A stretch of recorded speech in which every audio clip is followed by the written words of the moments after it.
fin des vagabonds. Donc là c'est une sorte d'autobiographie et donc on peut me reconnaître sur la couverture. Je me suis représenté comme un petit chat, voilà, parce qu'il regarde là où on ne regarde pas forcément et ça permet de voir un petit peu le monde peut-être différemment.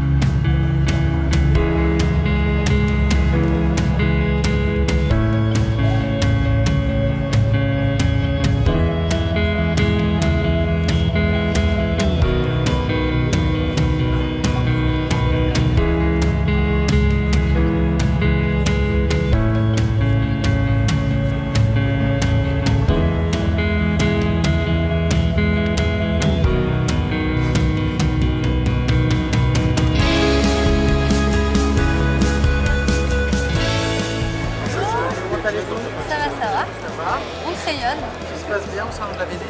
Oui, l'ambiance est là, c'est sympa. Le temps se maintient également, donc c'est un bon dimanche. Vous avez fait des rencontres avec vos lecteurs?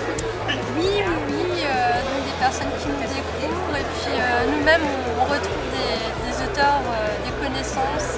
Certains on ne s'est pas vu depuis longtemps, c'est toujours agréable, on voit un petit peu les nouveaux projets de chacun, discuter. C'est un peu une réunion entre collègues en fait.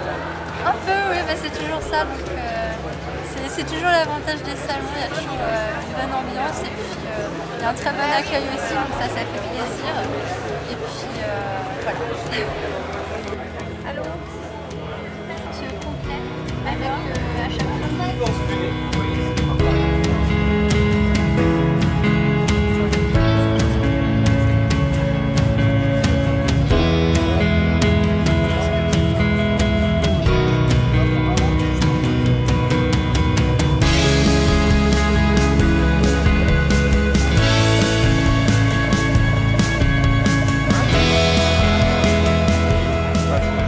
Alors je dédicace la bande dessinée qui s'appelle Néris le hérisson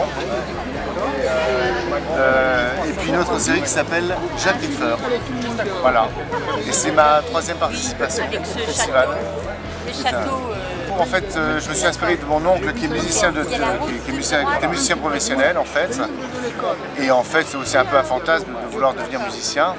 Et en fait, l'avantage du musicien, c'est qu'il peut voyager partout dans le monde, puisqu'en fait, le musicien joue partout.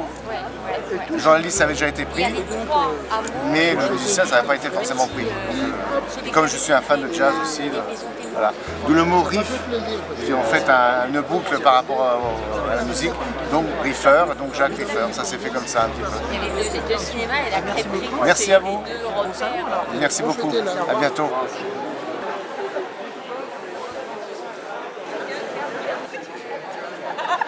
Voilà, a priori tout le monde a la banane aujourd'hui, ce qui pour nous est la récompense ultime. Voilà, donc on est très contents, les auteurs contents, a priori les visiteurs ont l'air d'avoir la banane aussi, donc voilà, c'est pour nous une réussite. On est aujourd'hui au salon et puis voilà. Raconter, avoir du support autre que la musique. Je travaille souvent avec soit des lectures.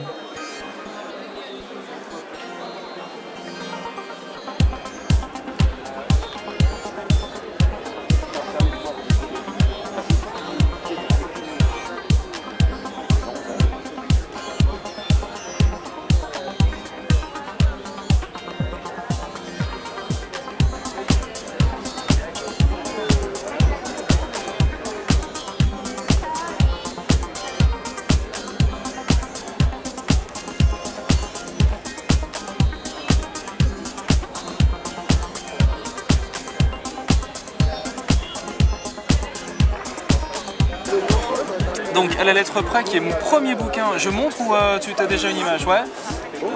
Qui est mon premier bouquin que j'ai publié il y a bientôt 10 ans.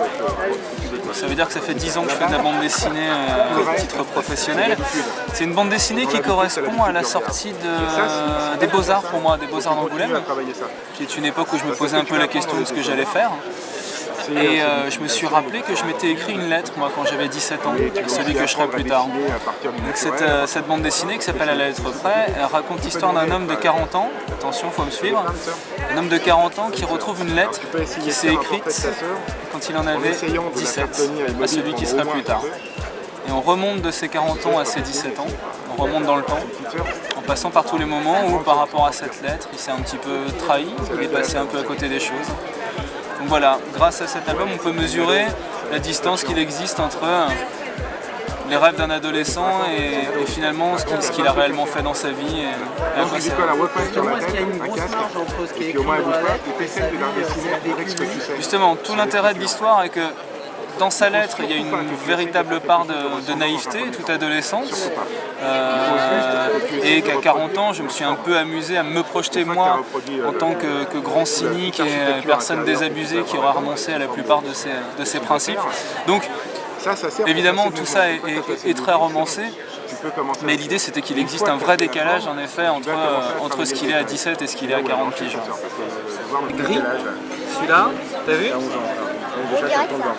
Et on dirait que c'est un feu, c'est exactement ça. Le premier truc, c'est de faire si vraiment tu veux faire ça. Alors, par contre, il dessine tellement noir qu'on ne peut pas le gommer. Il ne faut pas se tromper. C'est faire une école d'art graphique. Il faut faire super gaffe. Pour être sûr de faire une école d'art graphique, Et si on s'en met sur les doigts? Bah, après, on a les doigts tout sales, t'as vu, regarde. terminale pour passer Des fois, je me les lave, ouais. bac Le soir, quand j'ai fini, je vais pas aller me laver toutes les 10 minutes.